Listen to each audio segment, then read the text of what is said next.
welcome back to Weatherford Daze. I'm Rachel, this is Jason, and we are here with week 4 of our Christmas Advent series. This week's topic is love, and speaking specifically about the love of Christmas, right? Right. Not love for Christmas, but love in Christmas, right? Right. And when we talk about love, that means to us. I think that love is something that around Christmas time people love to bring up stories and movies about love, about romance, but it kind of misses the point that we're talking about, that is the love that motivated God to send his son, which is what we Christians say, is the true meaning of Christmas. Jesus is the reason for the season. Right. So you had some thoughts about what that love is, what it means? No, I was just thinking about how precious life is. And instead of sending Jesus he just comes walking out of the desert fully grown as a man. He comes just like we do, as, a baby born, fragile in this world, needs to be taken care of and cared for like a treasure. And the thing is, he also treasured us back as humanity. And, as you find later in the story, spoiler alert, he sheds his blood for all mankind. So that's a love that started before he was born, as he was born, and and kept continuing on. And I think that's really special to me. I think I don't know, we keep on trying to tell the story, and in so many different ways, the Christmas story. We've got movies that deal specifically with that time, and they're always so interesting to sink into and to see. We've got, if you're part of a church, you've probably seen the children's, Christmas pageants where, you've got, it seems like the children's ones are always kind of the same. It's very, you've got Mary and Joseph, and they're on the donkey, and they come to Bethlehem, and there's the no room in the inn, and Somebody always plays it. Some kid always plays a sheep. Somebody, and there's yeah, always a little you've girl got who wants to play Mary, and she gets upset when she doesn't get the Mary part. And you're you've just got like, the come on, angels, yeah, and you've got the shepherds, and you've got the wise men, and yeah, Christmas pageants are just such a great thing. And then you've got, the best Christmas pageant ever, which is a great twist on that, where you've got the Christmas pageant within the storyline. But we had this Sunday at our church, we had an actress come and yes, actually do the story of Mary, which was really fun. That was our service at our church this week. And she was fantastic. She was so good. But there's so many different ways to retell it. We have a tradition in our family where we read a story by Max Lucado called Cosmic Christmas, which is another just reimagining of the Christmas story, but that one is told from like the angel's perspective, as they're actually bringing they bring the seed, right, down to Mary, and then they protect it like during the pregnancy up to the birth, and like you've got the whole, their perspective as they're watching him be born and not fully understanding what it is that he's going to do, right. but yet still knowing more than, Mary and Joseph did, which is cool. Brings kind of a spiritual element to it, something unseen, like Yeah. an unseen realm, so to speak. But for me, isn't there like this in the Cosmic Christmas story? Isn't there like a thing where there's like forces of darkness that try to Hmm. come against the whole situation? Yeah, they're trying to actually stop him like being born. You've got the entire story of like when Mary and Joseph are traveling to Bethlehem, where they're trying to like run them off the road, or there's yeah, Right. it's kind of cool just to It's see like the Christmas, it's like Nativity Story meets like the behind the scenes piercing the fights. darkness Yeah, kind of. Yeah. yeah, that one's really fun. I've been reading a story called Unafraid by Francine Rivers. Yeah. I was gonna put no, but you did it. So yeah. I really- she of which it's in the same, I've mentioned this book Hmm. series before. It's the different women in the lineage of Christ Right. telling their stories from their perspectives, but this one is Mary's story. And this one is actually really cool because you do have kind of that spiritual presence Hmm. that's happening. You hear there's like a voice, but it's the accuser's voice that's coming in and trying to just mess things up. And he's there at the birth where you're seeing, you actually get kind of that cosmic element to it too, which I was kind of surprised about because it that hasn't been in any of the other books up until this one. But I thought that it was really fitting to show just how much Satan did not want Jesus to be born, and that it's like, he's sitting there, there's that moment, after the birth, it's like he's actually trying to attack them in which it's the caves that like the animals were in, but she's got it set where it's like a cave. And they're protected, but you kind of feel Joseph, he's going, it feels like there's a gathering of just of darkness around, and then he feels that moment when it's like he prays for protection for his moment of going, I have to protect your son while he's here. And there's that whisper, who are you to protect this one, and he like rejects that voice. Yeah. And then there's, a moment where it's like Satan goes, okay, fine, well, I can't get in right now. Well, I'm going to, there's men coming. I'm going to send them to Herod, my servant Herod. So it's like you kind of get this plan that he's doing behind the scenes. Which, yeah. So that's one that. Well, some of those things with I don't have a problem with speculation to an extent if it still flows in the same Mhm. story. Um, strangely enough, I don't want to touch on this too much, but there was I think it was either this year or last year, there was a Netflix series that, or a short little film or something that was based off of kind of a Gnostic gospel. That was the story of the origin story of Mary. And it was Oh, very controversial.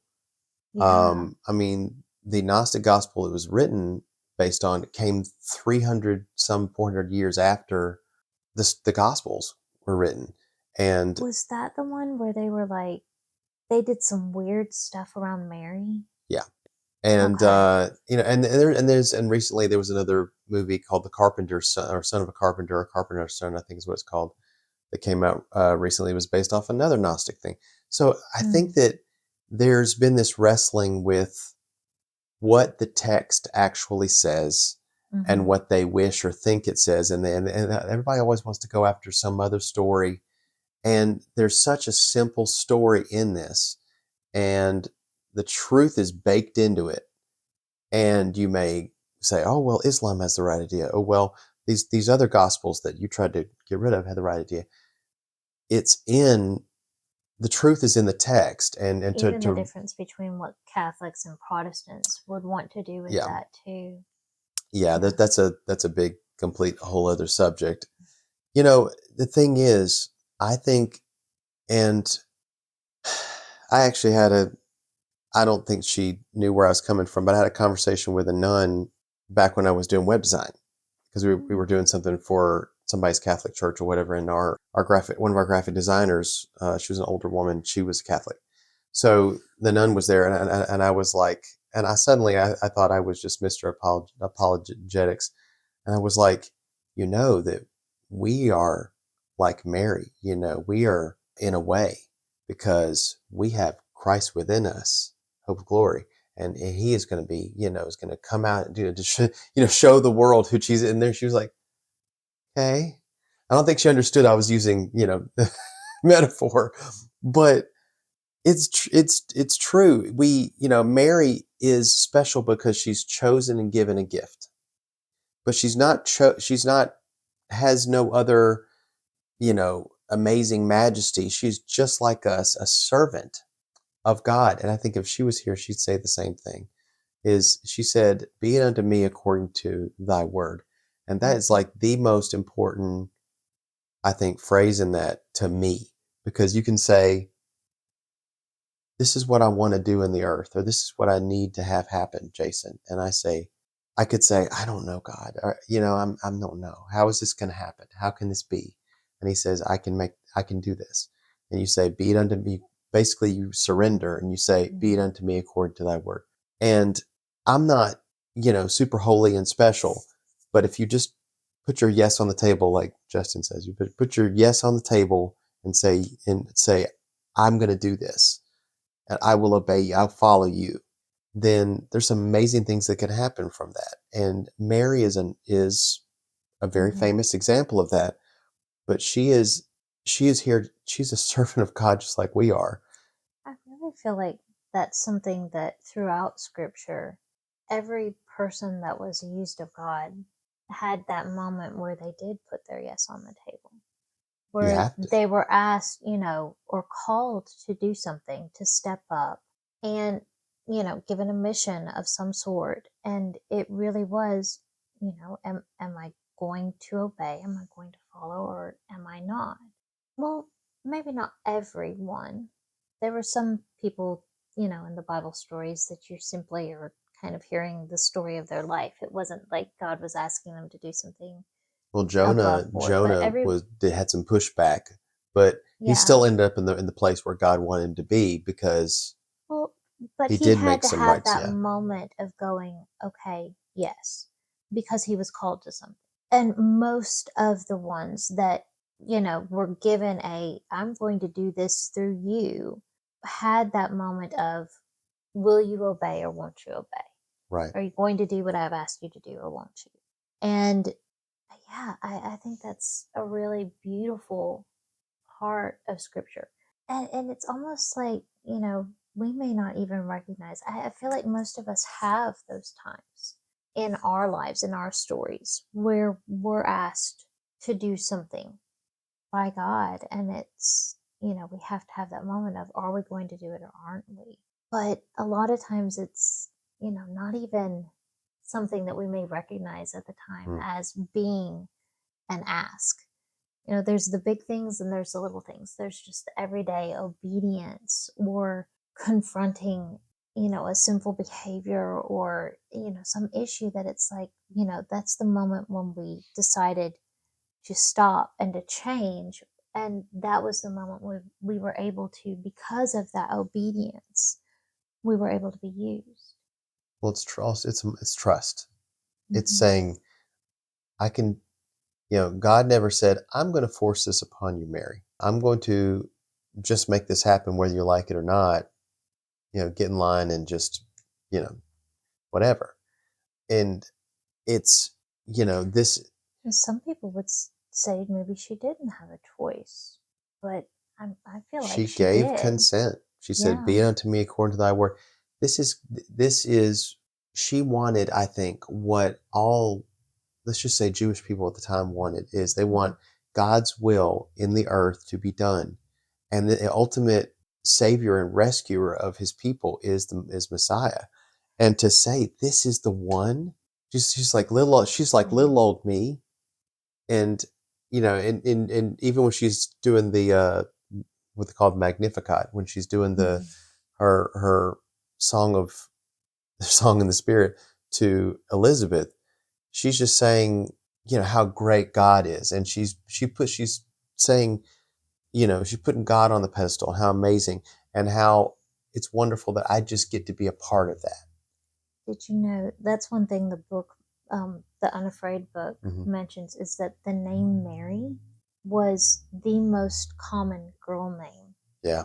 in Israel at that time Mariam is actually, yeah. because it meant bitter and like longing. So there was this unfulfilled, like the name Mary was a plea to God to rescue them, saying basically, we are afflicted right now. We're in, this terrible spot. We need you, God, to give us what you've promised And us. what was the other most famous name? It's at the root of it, and in fact, in Islam, it's like Maryam, and it's in Hebrew, it's Maryam. Mhm. It's Miriam. It's Moses' sister, and she was born in a the slavery of the Egyptians, oppressive, and they were wanting a savior. And here comes Mhm. Moses, and remember later it says, I will send one unto you like from amongst your brothers, like of the spirit of Moses. And here comes Jesus to rescue his people from bondage. Mhm. And a Maryam is involved. And the name also is a plea to God Mhm. to it's she, Miriam, I'm sure her mother is like, we were pleading to God to rescue us from this slavery. Here's Miriam, my daughter. And here we go. The daughter, a daughter, a Maryam is saying, it is born as a plea, save us from our oppressors. And she's the avenue through which that happens. That was actually something, just going back to, you were talking about how you don't mind a little bit of speculation around A that. little Actually bit, was yeah. something, like, while I was reading this and thinking about the different stories that we tell around the nativity, the question that did come to my mind was, when you're reading a fictionalized account of a true story like that, like, I was just kind of going over my thoughts of that, because I'm going, as cool as this is, every time that I read something like that, I always hit one point where I go, I'm not sure that I agree with the author's interpretation there of the way that, that character would be feeling in this moment. So, yeah, it is something that comes up again and again for me.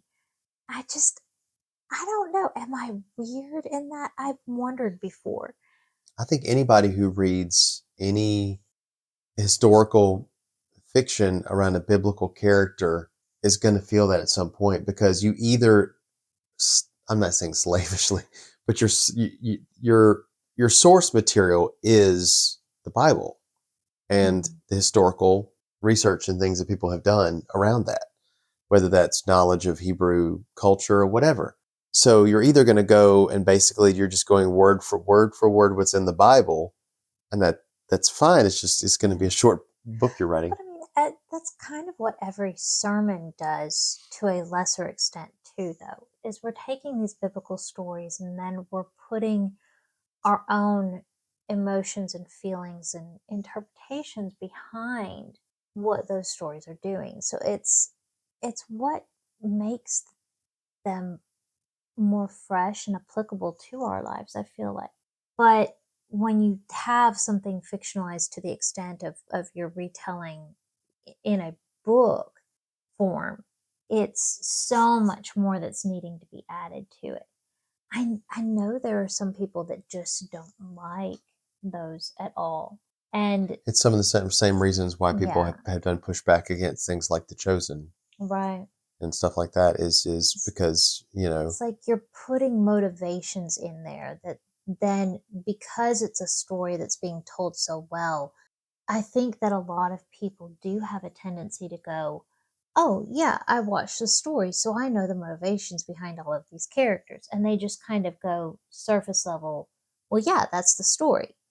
And that's what that character was. And, because it's told so well, they just go, oh, yeah, that's the sum total of it. When then it's like, well, hang on a second, because we still need to remember that this is a fictionalized account, yeah.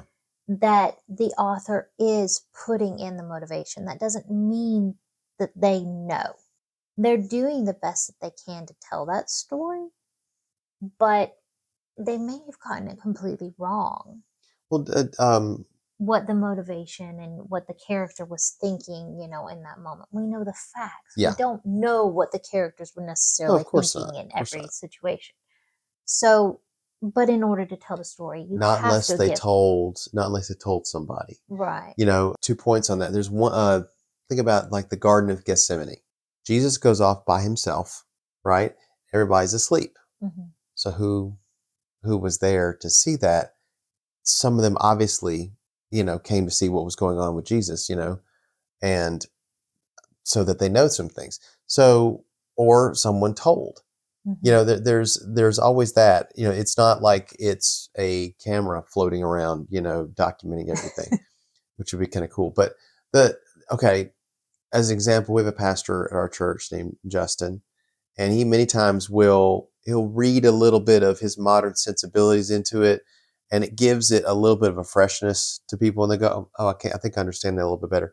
But of course, he caveats that he does this more than he used to, and he'll Hmm. say, "I'm kind of speculating on this, but um, and in a way, he'll bring it back and pull something good that was in the text.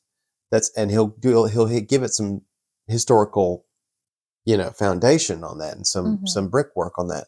But I do enjoy the speculation sometimes. But when I know that he's careful about it and he's going, okay, let's not read too much into the, Yeah. it's I entertainment. think as long as you give that reminder of, I'm putting my own thoughts in here. I'm taking some liberties with this and kind of going, what might this person? I'm trying to put myself into But authors don't do that this. because that's too much of a break in the Well, narrative. They do it oh no, they do it at the beginning, yeah, and they'll they do say, it at the I beginning. do a little bit Yeah, of speculating. Now continue. And then but they right. don't jump in the middle and go, and by the way, But it is what makes because for an that messes it interesting up. discussion because I'm reading this book in a Bible study setting with a group of ladies. Yeah. So, for us, we're able to sit there and discuss and say, and actually have that thing of, I love the way that she did this because I'd never really thought about this before. Or, being able to go, I don't know if I really agree with her interpretation of this. And, I feel like it would be more like this, and just actually have that discussion or be able to say, well, it could be this way, or, it could actually be this. And it makes the stories really come alive and it makes us think deeper about what the motivations were behind in this story right now where I'm at in it, which yeah, we haven't actually gotten to this book yet in our Bible study. We're on Bathsheba currently. Hmm. But I went ahead and read ahead because this is Because the you're one you. about Christmas That's and also it's because you're Christmas you. time. That's what you do. You read. Read. I've been trying not to get too Try to far pace ahead. yourself. Yeah, Yeah. I've been Okay. trying to stay Okay. with the group. But I went ahead and read ahead just because of this season, because this one is telling about it doesn't just stop with the birth of Jesus. It's telling about the childhood of Jesus and Mary's perspective specifically as being a mother. And it's going into just what it was like to have a perfect child, and then contrasting that with her other children, and her realizing, you know, Jesus was so easy. But that's not a reflection of me as a parent. That's because he is the Son of God, and then her going, but my other children, they're not. Wow, I thought I was such a great mother here with Jesus. Now I'm struggling. So it actually, I think just some people so can. I think relatable some people as can a relate to that. mother. I'm not saying that Yeah. some parents are like, well, oh, this child was really well behaved, and then another one.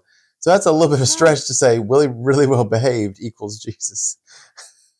But I But get he it. I wasn't get what you're just trying to say. really Yeah. well Right. behaved. Like, literally, the idea of a perfect child that has never sinned, even as like a 2-year-old toddler, never had that moment of that we see in all of our children of being told, no, don't do that. and the child looking straight at you and still doing it, just kind of going, what are you going to do? And the thought of Jesus wouldn't have had that. Jesus obeyed. So, we're used to seeing our children disobey Yeah. and test those boundaries and push those boundaries and decide, having those moments of just going, I want what I want, the selfishness, or the moments of pride, of arguing, and just what it would be like to have a child that literally never sinned. It just, yeah, that's kind of a really interesting thought. But also, Jesus was hearing a voice of a higher father than his earthly one, Hmm. because you see when he goes to the church fathers, and he's speaking to them. The I mean, tabernacle. yeah, I mean, to some that would be, well, you need to be around with your parents all the time. But he is also, you see, after that it says You're talking about when he got lost. yes, and then but it says after that he said you need to stay there. He it says he grew in stature and favor with God and man, meaning that he balanced the two together with both obedience to the higher father and the earthly father. So But see, that's the thing. that's not sin. It's That's not just, yeah, sin to not do what your parents expected you to do. right. He didn't disobey. No, They just expected him to have done something and then were upset that he didn't do what they expected but didn't express.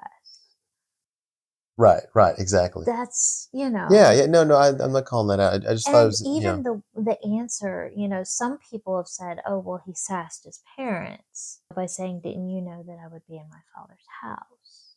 yeah, I And think it's just a but matter of fact. yeah, like, to me, that's not sin to explain something or explain what he was thinking. Yeah, but also the one of the problems that people have is they read a lot into his childhood. Hmm. You have a lot of the Gnostic Gospels will bring up those things, which then got stolen by Islam. And then you have famous example of Anne Rice's book called Out of Egypt, called Christ the Lord and Out of Egypt. She was kind of getting back into her Catholic roots, and so here she goes with Jesus as a young man. So you got to Mm. be careful about that, because you're drawing from sources that are not gospel. And so, that's always that chance with speculation, as you start tapping into those elements that, if it didn't Hmm. speak to it and was silent on it to fill in that little space, you have to really be careful about that. Any kind of biblical fiction always, I'm sure, struggles with those Yeah. elements. It's the gamble you take when you do when It's you do that. tough in Yeah. fiction writing, it's tough in sermon writing. Yeah. I mean, there's always, whenever you get a human involved in things of God, you're gonna have humans mess things up, misrepresent God in some ways, and it's unfortunate, but it's kind of human nature. I do think that with you talking about Mary with Unafraid, Hmm. I think there's less, I would say, less chance of getting her from a Protestant point of view. There's less chance of getting her like wrong, because especially if you are a female, and you are a mother, or you know what it's like to have carried a child, to parent a child. And so some of those things are you're going to come into from your own experience. And I think when we take somebody like Mary and place her too high on a pedestal where she's, then you're almost making it the same level as Jesus. And that's something we want to try not to do. Hmm. This is a servant of God, just like we are. And if we're trying to be inspired by her as a real human mortal person, who God gave a gift and asked to do something, and we're given gifts and asked to do something with them, and put our yes on the table. So I don't think you can get it. You can get it really wrong. I think there's less of a chance in getting Mary wrong than there is getting Jesus wrong, because I think there's more at stake with getting Jesus characterizations wrong than with Mary. I think because of Mm. her humanness. I think that we're all human, and I don't think there's. I think that you can be. I don't know. Maybe, There's a sure. feeling I have. I guess we got slightly off track, and yet it's still on topic somewhat, right? Talking about I just have just conversations, with my wife, and wherever they lead, and to get back to the original topic, hmm love. I think that throughout that story and every fictionalization that we take, what we're trying to do as humans is understand just what it means. Looking through the entire life of Christ, it's just it's almost beyond human comprehension, isn't it? And I liked what you were saying, just about how precious the idea of Jesus coming as a baby, having to be cared for, of having to be protected, of having to grow up and experience what that was, for himself, to live in the human world. I think that we can only, continue trying to imagine what that was. And then, looking at how much, each of those people, I get kind of jealous thinking about the people that actually knew him as a human, because they had an experience that all the rest of us, before he came and after he came, are wanting. We have that longing. It's like, because we know that that's ultimately the only thing that we want as a Christian is to know God. And as Christians, it's like, we go, okay, you have the ability to have his spirit as a comforter and as a companion in your life. But it still feels like we're spending the entire time as Christians trying to get to know this intangible being that's so much higher than we are, and that it's hard to even begin to grasp that the creator of the universe wants to know and have a relationship with us and wants to be there for us in our everyday mundane lives. And all that we want is to actually be able to experience him. It's the heart cry of a Christian every day, is to go, God, just show up, in my life. Be here. Let me feel your presence in the day to day. And let me be your hands and feet to show your love for this world. But also, I want it for me. It's that longing. There's a loneliness, I feel like, in each one of us. Just that kind of unmet need of going, like, we see him work through people, and it's beautiful. And we feel him, we feel his presence, and that's incredible. It's awe inspiring. But I feel like we keep losing that somehow. And we keep having to reach back out and go, God, I need your presence in my life. Let me feel you. Let me see you at work, and there's just that it's the cycle that goes on throughout our lives, where it's like, we get empty and we need filled again with his presence. We need reminded again and again that he is there and he is working in our lives, because we can lose that sense of his presence and that sense of his love. Remember how how in the last episode we talked, or not the episode before that, we talked about peace, and that's something that the world is sorely lacking right now, Mm-hmm. um, in many ways. And another thing that the world is lacking, and many times doesn't see the right kind of love from the followers of Yeah. Christ. And it said, "This is how they will know that you're my disciples, for how you love one another." Now, that may mean, okay, amongst us Christians, right? No, actually, it means while we were yet sinners, Christ died for us. So while we were not yet grafted in, he still gave the ultimate act of love. So rather than saying, oh, this person is in the in group or the out group, no, no, no, no. Love regardless. And let God let God sort that all out. Love in a Christ-like way, be the hands and feet of God in the earth. Mhm. And sometimes when we say, well, I don't know, maybe for me, when I say, God, show me you at work, maybe God, show me the ways in where I'm missing that you have been at work. That, I was missing the subtleties, the forest for the trees kind of situation. It wasn't is it always a light from the sky or a eureka moment? Or is it God working in the mundane? And was that you? Okay. Well, I heard somebody say, whether it was God or not, sitting there and saying, "Thank you, God, for for the ways in which you work in this world."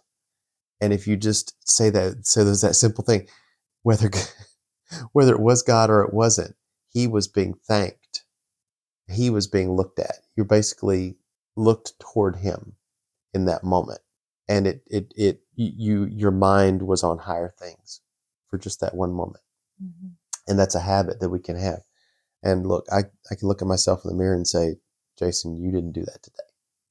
And I can admit to you right now, I have not always done that. But I think that if I do kind of look at situations and go, God, you gave me a moment to talk to somebody about their personal situation, and they got to know me a little bit better. God, please don't let me just be Jason. Let me be Jason, but show who you are. And that's hard to do in this world sometimes. But that's who we are. That we are children of love, and we're meant to be that, not just in this special season that we're in, where everybody's thinking about that, but every day Yeah, I of think the year. that's the thing. It's like Christmas can tend to be one of those, I guess I kind of call them mountaintop moments, right? Hmm. When it's like you feel like you're on the top of a mountain because you feel like you're close to God. You're basking in the sun, you know, and you can see God's hand at work in your life. Like those are the moments when you feel the love. Maybe you're feeling that connection with the people around you, with your family, with your friends. You're riding the high points of life, Hmm. and then there's times when you're in the valley, and Christmas can be one of those that can be both. For some, yeah. It makes some of the most bittersweet Christmases when you know that you should be feeling joy and you should feel peace, and all that you feel is just you're feeling empty, you're feeling alone, or just you're struggling financially, or I mean all of the things, there's a loss, all of those things can kind of haunt Christmas and it makes it even worse when you know that this should be happy and you're not. That's when you feel the lack the most. The rest of the year, it's just like, it's just every day. Yeah, it's just supposed to be blah. But Christmas is supposed to be magical, right? And so, yeah, finding those moments where you're struggling back up to feeling that love and that connection and that peace and that hope, it can be a struggle. It can be a climb Yeah. to get to that mountaintop. And yeah, I don't know. I guess there is, beyond any other season, there is hope to be able to get there because everything around the season is kind of built to help you find your way. All of the stories, all of the movies, there's so many things that can bring you to that. Even just, finding a Christmas Eve service by candlelight and singing the hymns. It's like if there's anything that can bring you into the presence of God, it's going to be music. You know, it just music is it's the language of the soul, right? Of the emotions. So It's a reminder. yeah. I think Christmas can be a reminder. But the thing is, though, the God that we worship and the Christ that was sent and will come again, he's new. He's new on January 2nd. Hmm. He's new on January 3rd. You know, as this season starts to fade, and as I come back from vacation, back to my normal grind of work, whatever that is, I need to take with me that reminder that there is new life, that even God, as Jesus, knew new life as he came into this world, and I can be, we are called to be born again. So can we not, have a rebirth every day?